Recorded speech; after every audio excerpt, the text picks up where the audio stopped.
Hi everyone and welcome to another video. तो ये एक बहुत ही इम्पॉर्टेंट कंसेप्ट है एस्ट्रोलॉजी में, स्पेशली नाड़ी एस्ट्रोलॉजी। और मुझे लगा कि इसकी क्लैरिटी शायद लोगों को कम है और हमें बहुत सारी क्वेरीज आती हैं इसके रिलेटेड। तो सोचा क्यों ना एक प्रेजेंटेशन तैयार करूं और आपको इसके बारे में जितना भी मेरे पास ऑथेंटिक नॉलेज है, जो भी रिक्वायर्ड इसको समझने के लिए, वो मैंने सारा इस प्रेजेंटेशन में इंक्लूड करा है।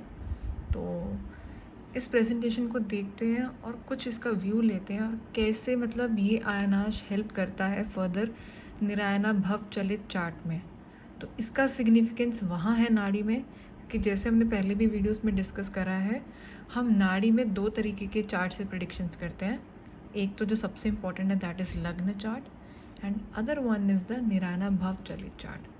आपको बाद में समझ में आएगा कि निरायना भव चलित चार्ट में आयनाश का भी कैसा रोल है और उसी से वो बन के आता है, राइट। तो चलिए पहली स्लाइड देखते हैं हम।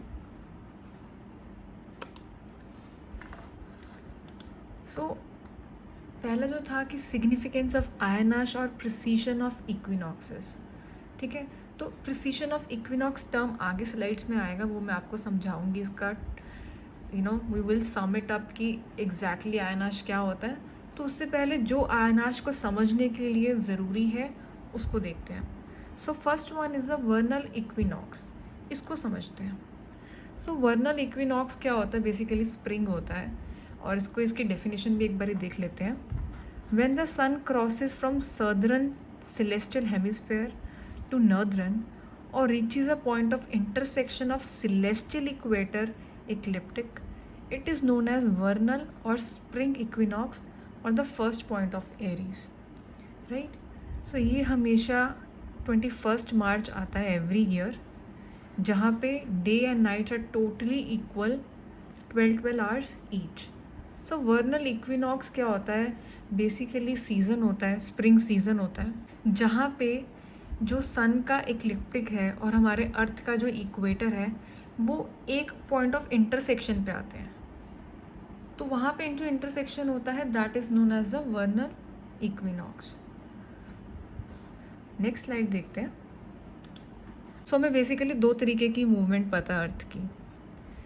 एक तो ये है कि रिवॉल्विंग अराउंड द सन, कि जो हमारी अर्थ है वो सन के आसपास रिवॉल्व करती है और वो एक कंप्लीट साइकिल को 365 डेज लेता है, राइट। दूसरा मूवमेंट है rotating on its own axis. Earth जो है अपने ही एक्सिस पे घूमती है, जिससे दिन और रात आते हैं। तीसरा मूवमेंट जो बहुत कम लोगों को पता, that is a wobbling movement. Wobbling movement वैसे होती है जो जैसे एक लट्टू नहीं घूमता है, जस्ट लाइक दैट। बहुत ही स्लो मूवमेंट होता है और उसको काफ़ी टाइम लेता है अर्थ कंप्लीट करने के लिए। जैसे कि आप देख रहे हैं स्क्रीन पे, 1 round which is 360 degree takes about 259 to 4 years. So in 1 year it is 50.2388475 seconds, which is आयनाश, right. सो इसका अगर आप एक ईयर में इसका जो मूवमेंट होता है वो कुछ लेस देन अ मिनट है, it is just 50 seconds. Although आगे आपको समझ में आएगा कि क्यों ये इतना छोटा सा है बट कैसे हमें कैलकुलेशंस में इम्पैक्ट डालता है। So the rate at which the point of intersection of the ecliptic and the celestial equator moves in retrograde motion which is less than a minute. So ये बेसिकली डेफिनेशन है आयनाश का, कि जहाँ पे point of intersection होता है ecliptic and celestial equator का, वो कहीं ना कहीं एक रेट्रोग्रेड मूवमेंट में जाता रहता है। हर साल उसका मोशन जो होता है वो पीछे पीछे की ओर जाता रहता है। It was introduce in 285 AD by लगत. For a particular year, this doesn't seem much, but when it accumulates over the year, it becomes important. और जो at present है it is 24 degrees.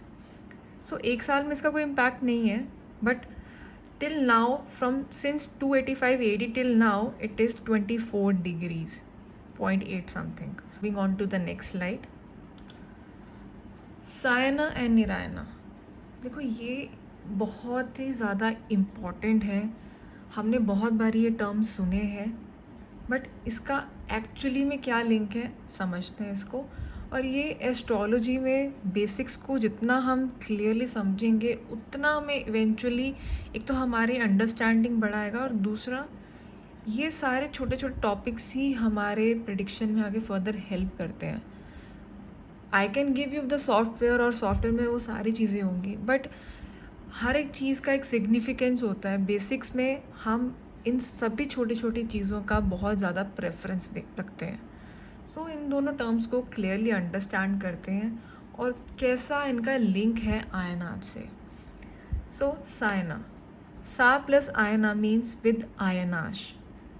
Sun's passage from vernal equinox, the Earth is 50.2388475 seconds of the arc westward with reference to the polar star। तो जो साइना ये मानता है कि सन जो है हर एक वर्नल इक्विनॉक्स पे एक पोलर स्टार पे उसका एक फिक्स पॉइंट बना के रखा हुआ है। बट यहाँ पे ये कहा जा रहा है अर्थ was at the same equinox in the immediately previous year. मतलब ड्यू टू दिस आयनाश जो सन है वो सेम रेफरेंस पे नहीं आ रहा है पोलर स्टार के each year, it gets deviated, वो एक रिग्रेशन की ओर, वो मतलब एक रेट्रोग्रेड मोशन की ओर जाता रहता है। The regression of equinox is called precession of equinoxes. हर साल वो सन जो है एक पॉइंट पे नहीं आता है in reference to the polar star, it gets deviated due to this ayanamsha. So this regression of equinox is called as precession of equinoxes. I think this was quite simple and clear. Coming to the Nirayana. So Nirayana is without ayanamsha, right? Sayana ayanamsha को लेता है, निरायना आयनाश को नहीं लेता है। The vernal equinox, अब इन दोनों में आपको डिफरेंस समझ में आएगा कि जो वर्नल इक्विनॉक्स सायन लेता है वो रेफरेंस टू पोलर स्टार की ओर लेता है, एंड जो निरायना है वो जो वर्नल इक्विनॉक्स है is fixed with the reference to the background star. This fix star is spica in the Chitra nakshatra and 180 degree from the star is the Nirayana's first point of Aries. Third point पे आते हैं। The difference between this fixed initial point and the vernal equinox is known as Ayanaj, which separates Sayana and Nirayana systems. ठीक है, तो ये जो system दोनों बोलते हैं कि सन हर एक वर्नल इक्विनॉक्स या हर एक स्प्रिंग पे एक सर्टेन पॉइंट पे आता है जो इनके फिक्स स्टार्स हैं, बट ड्यू टू दिस आयनाश वो रिग्रेशन मोड पे चला जाता है, वो रेट्रोग्रेड होता रहता है। So this is known as ayanamsha. After applying ayanamsha correction to this we get nirayana. Western astrologers follow sayana position of planets, whereas Vedic astrologers follow Nirayana system, right? So ये भी बहुत क्रिस्टल क्लियर है चीज़ों को लेके। इन दोनों मेथड्स को लेके ही चीज़ें समझी जाती हैं, इसी करके वो डिफरेंस निकल के आता है। Coming back to the last slide, अब इसको इंटरप्रेट करते हैं टोटली। जो भी हमने पढ़ा कि वर्नल इक्विनॉक्स क्या होता है, अर्थ की मूवमेंट को समझा, तो ये wobbling of the movement he basically responsible है आयनाश के लिए, राइट? फिर उसके बाद हमने साइन एंड निरायना सिस्टम्स को समझा। Again very important part in the basics of astrology, इसको कभी भी निगलेक्ट नहीं करना चाहिए अगर आपको आयनाश समझना है। And now coming back to its interpretation, ठीक है, जो भी हमने समझा इतने स्लाइड्स में उसको सम अप करते हैं। So due to the wobbling in the rotation of earth on its axis, Sun doesn't return exactly to the same point each spring at vernal equinox as observed from a fixed star. Every year it deviates by an amount of approx 50 seconds of arc. Currently it's 24 degrees, right? So वही जो हमने discuss करा, due to the wobbling sun हमेशा एक ही point पे नहीं आता है each spring as observes from a fix star, वो कुछ ना कुछ टाइम पीरियड में वो डेविएट होने लग जाता है, विच इज़ आयनाश है। और करंटली जो हमारा आयनाश है that is 24 degrees. This results in vernal equinox falling back into the previous zodiac sign, known as precession of equinox. This ever increasing difference is called Ayanash. By subtracting Ayanash from planet position in Sayana chart, we get the position of planets in the Vedic Nirayana chart.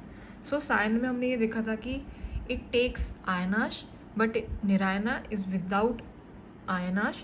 सो जब हम subtract कर देते हैं आयनाश को सायन planet position में, we get the values of the Vedic nirayana chart. A Vedic astrologer takes the planetary position against the position of a fixed star. This results in planets' position in Vedic chart matching the real time position. I think that was quite clear, और इतना briefly मैंने चीज़ों को sum up करा आपको समझाने के लिए, बिकॉज ये एक ऐसा टॉपिक है जो बहुत सारे स्टूडेंट्स एक बार में नहीं समझ पाते हैं, because this is actually somehow जो हमने कभी सुना नहीं, हमने कभी समझा नहीं है.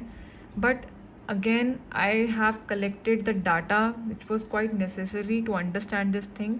बहुत ही ब्रीफली और क्रिस्टली क्लियर मैंने चीज़ों को रखा आपके सामने, and I hope this presentation was clear to you. अच्छा लगा हो तो please hit the like button and do subscribe my channel also, and we'll be coming back with lot such things related to your basics, advanced and prediction part also. So stay tuned and I'll see you in the next video.